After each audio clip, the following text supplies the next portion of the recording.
Los presidentes nacionales del PAN y PRD, Ricardo Anaya y Agustín Basabe, pidieron a la PGR y al CISEN indagar a sus candidatos a puestos de elección popular que participarán en las elecciones del 5 de junio.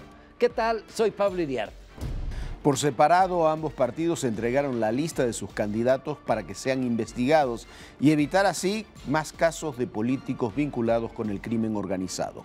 La Procuraduría General de la República dijo que para perseguir e investigar delitos del orden federal requiere de una denuncia o una querella. Hola, soy Jorge Fernández Menéndez.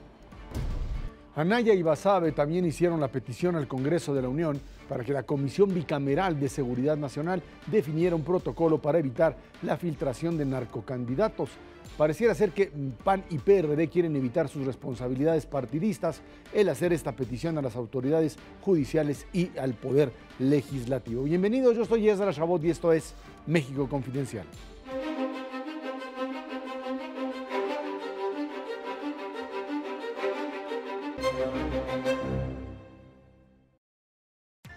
Los partidos políticos insisten ahora en que, fundamentalmente PAN y PRD, en que sus candidatos sean verificados por autoridades como la Procuraduría General de la República y el CISEN para darles su carta de legitimidad. Dirían que sea el gobierno federal quien finalmente pues realice la investigación, ejerza las funciones, algo así como de un vigilante previo, les dé carta de legitimidad y entonces puedan ya libremente hacer sus campañas en algo que creo no se ha visto en ningún lugar del mundo. Bueno, hay algo que se llama carta de no antecedentes penales. Eso antecedentes. Sí, claro, eso sí pero lo pueden hacer las autoridades para ese caso y para muchos otros.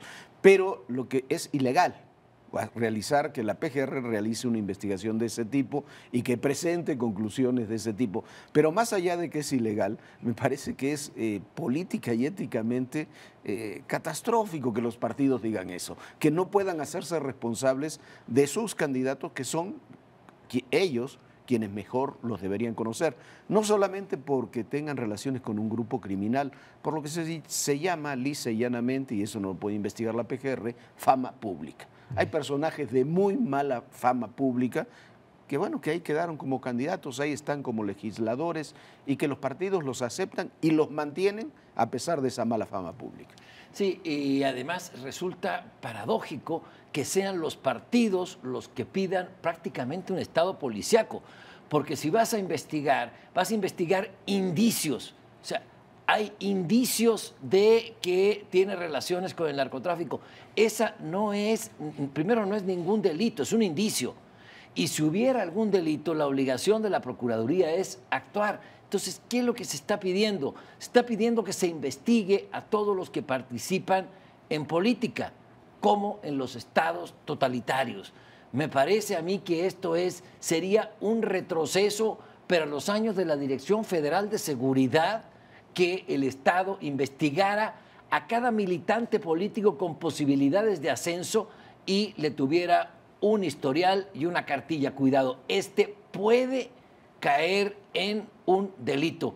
Me parece un regreso a un estado policíaco absolutamente indeseable e incomprensible que lo pidan PAN y PRD. Y además, quizá lo más interesante del asunto es que pues, le darían al gobierno, digamos que lo aceptaran, teóricamente, la capacidad o la facultad de decidir qué candidato quieren y qué no. Porque en ese sentido van a acusar al gobierno federal después de esto, si le dice tal candidato no pasa porque tenemos aquí investigación hecha, como ustedes nos lo pidieron, de que el señor está vinculado al crimen organizado. ¿Qué va a responder el partido político? El gobierno tiene interés de que él no contienda y por lo tanto me lo está echando para atrás. Bueno, eso sucedió hace unos años en Quintana Roo con el PRD, con aquel presidente, con Greg Sánchez, presidente municipal de Benito Juárez, después fue candidato. Las elecciones fueron como ahora, digamos, hace 6 años, y me consta que el gobierno federal llamó a Jesús Ortega, le dijo, señor, este hombre tiene malos antecedentes, puede tener problemas, puede terminar preso, Y Jesús Ortega dijo, no, vamos adelante, es nuestro candidato, nosotros no tenemos indicios, como ocurrió con Julio César Godoy. No indicios, el hombre tenía orden de captura, lo metieron en un carro, en la cajuela de un carro a la Cámara de Diputados para darle fuero y que tomara posesión como candidato. Los partidos no solamente no están respetando lo que tú dices cuando se le dice, ojo, porque este hombre tiene mala fama pública o tiene ciertas amistades no buenas, sino que incluso cuando se les demuestra y cuando se los comienza a procesar, lo siguen manteniendo. No solo y acusan al gobierno de meterse en la vida de sus partidos, que es lo que le están pidiendo ahora. Ahora están pidiendo que el gobierno, por favor, métase en nuestra vida interna porque no somos capaces. Mira, ¿quiénes saben los antecedentes o las compañías de sus gentes? Son los dirigentes de los partidos, los dirigentes vecinales, los dirigentes estatales. Y pasarle esa encomienda al gobierno, primero tendrían que abrir otra procuraduría, porque candidatos son miles de candidatos a puestos de elección popular. Sí, es decir, el CISEN se convertiría en la Stasi. Exactamente. Un estado policíaco, y además habría que crear una procuraduría para investigación de prospectos políticos. Es decir, no tiene pies ni cabeza. Lo están haciendo para desembarazarse de casos muy engorrosos, como es el de la Chapo diputada en Sinaloa, como es el caso de Abarca en Guerrero y otros más que vienen en camino y que ya son candidatos a puestos de elección popular y que tienen relaciones peligrosas. Cuando aparezca algo, cuando aparezca un indicio concreto y se pretenda ejercer la acción penal o el desafuero, van a decir, nosotros pedimos a la Procuraduría que nos investigara y no nos dijo nada. Entonces, me parece una irresponsabilidad descomunal, además de una insensatez infumable. Ahora, ellos dicen que el mismo argumento es que son muchos candidatos y no podemos verificar finalmente la validez de la candidatura de cada uno de ellos. Entonces, que no sean partido político nacional, que se reduzcan a un partido local. Un partido político nacional, si no tiene una estructura para finalmente verificar la propia capacidad o la propia legitimidad de sus candidatos, no tiene por qué aparecer como una institución de envergadura. Y el otro punto que creo que es importante es, digamos que se le otorga esa carta, no funciona, pero se le da, digamos, se le da la carta donde el señor no tiene ningún antecedente. Toma posesión e inmediatamente que toma posesión, el señor, por X razones, empieza a negociar con grupos de crimen organizado y a partir de ahí se convierte en un criminal. ¿Y entonces qué? ¿Cuál es la garantía que me da el hecho de que no lo haya hecho antes, que lo haga después? Es algo que no está en las funciones ni de Procuraduría, es responsabilidad del Estado y finalmente de cada uno de los candidatos. Es responsabilidad de los partidos políticos decidir a quiénes postulan y por qué los postulan. No es solamente un tema jurídico, es un tema, insisto, de fama pública. Hay personajes que tienen mala fama pública. Si tú decides como partido político simplemente colocarlo, asume las consecuencias. Pero además los partidos, yo insisto, cuando se les ha advertido, no contestan.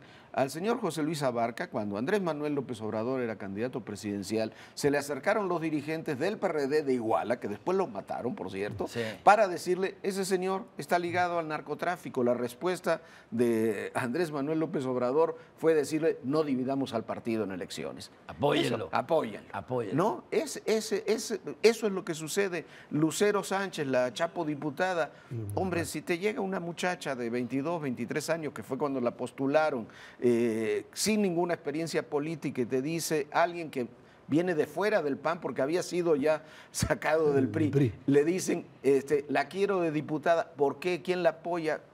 Póngala. Hombre, tú como partido decides, y como ese caso hay muchísimos. La llevan por un distrito peligroso y además gana con el 80% de los votos.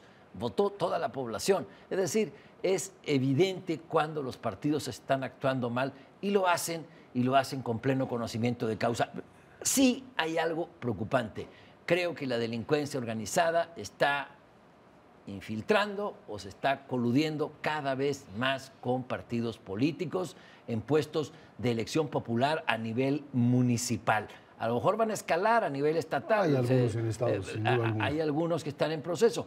Pero sí, cuidado, la delincuencia organizada ya encontró en la política una veta para su impunidad. Ese es un punto muy importante, porque hace unos años, cuando los que trabajábamos estos temas y uno comenzaba a hablar de narcopolítica, siempre venían y te decían, los narcotraficantes no les interesa la política, los narcotraficantes quieren hacer su negocio, les interesa la política, participan en política, y cuando uno ve en ciertos estados y en ciertos lugares ciertos movimientos del crimen organizado, por supuesto que están dando golpes políticos y están trabajando en términos políticos para desestabilizar, para golpear a políticos que no le interesan, para apoyar a los que sí le interesan. Y para interesan. ascender políticamente, porque lo hicieron primero en municipios y luego ahí hay muchos gobernadores que están siendo investigados, incluso algunos hasta perseguidos, están ahí escapados, porque también hay gobernadores que estuvieron vinculados con crimen organizado. Ahí tenemos los mismos casos de Michoacán, en donde gobernadores de una o de otra manera pues fueron parte del mismo proceso. Creo que eso es importante para entender que el crimen organizado ni se queda en los niveles bajos, ni tampoco está desinteresado en el tema político. Y el otro, lo que decías, Pablo, con el tema de los partidos políticos, no pueden argumentar que ellos no saben. Esta idea de que nosotros no podemos saber es un argumento que no se sostiene. No hay un partido político que no tenga un sistema interno de selección en donde no se sepa quién es el candidato, incluso al puesto más bajo de elección. Tienes que tener un filtro. Si no sabes, no lo lleves de candidato. A ver, pero supongamos que no sabes, que te engañaron, no sabes. Lucero Sánchez, nuevamente como ejemplo, no sabes. Hace 6, 7, 8 meses, la Procuraduría dio a conocer que la señora... Y la sostuviste. Con documentos falsos había entrado al altiplano a reunirse con el Chapo Guzmán. Lo dio a conocer públicamente la Procuraduría. La señora dio una conferencia de prensa diciendo que ella no era, la Procuraduría dijo que era. Tú como partido político, ¿qué haces? Le dices, señora, inicie una investigación contra usted hace 8 meses, no ahorita.